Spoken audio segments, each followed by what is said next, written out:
Hello friends, 9th రాబోయే episode ప్రోమోలో ఏం జరుగుతుందో తెలుసుకుందాం. విహారీ లక్ష్మి మెల్లో నుంచి తాళిని తీస్తూ ఉంటాడు. ఇక అప్పుడే ఒక్కసారిగా గంటలన్నీ మ్రోగుతూ ఉంటాయి.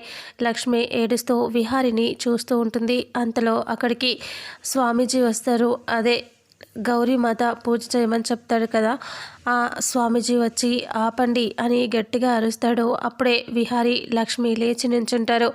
నువ్వు అమంగళమైన పని చేస్తున్నావు, దేవుడికి విరుద్ధమైన పని చేస్తున్నావు అని సీరియస్గా అరుస్తాడు విహారీ.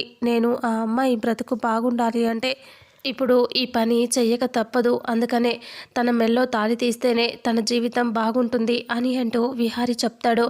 అప్పుడు స్వామీజీ ఇలా అంటాడు, తను బాగుండటం కాదు, తన మెల్లో నుంచి ఎప్పుడైతే ఆ తాళిని తీస్తావో ఆ క్షణమే తన ఊపిరి ఆగుతుంది. అందుకే నువ్వు ఈ దేవుడికి, ప్రకృతికి, సృష్టికి విరుద్ధమైన పని చేయాల్సిన అవసరం లేనే లేదు, నువ్వు చెయ్యకూడదు అని అంటే, ఎందుకు స్వామీజీ అలా చెప్తున్నారు, నేను చేసేది తప్పు కానే కాదు అని అంటూ విహారీ వాదిస్తూ ఉంటాడు.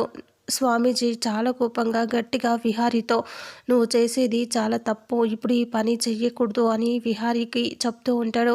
ఇంతటితో రేపు 9th రాబోయే ఎపిసోడ్ ప్రోమో ఎండ్ అవుతుంది. ఫుల్ ఎపిసోడ్లో అసలు ఏం జరుగుతుందో తెలుసుకుందాం. వీడియోని చూసిన ప్రతి ఒక్కరూ వీడియోని లైక్ చేయండి, షేర్ చేయండి, కామెంట్ చేయండి. అలాగే మన ఛానల్లో మరిన్ని అప్డేట్స్ కోసం ఛానల్ని సబ్స్క్రైబ్ చేసుకోండి. Thank you so much.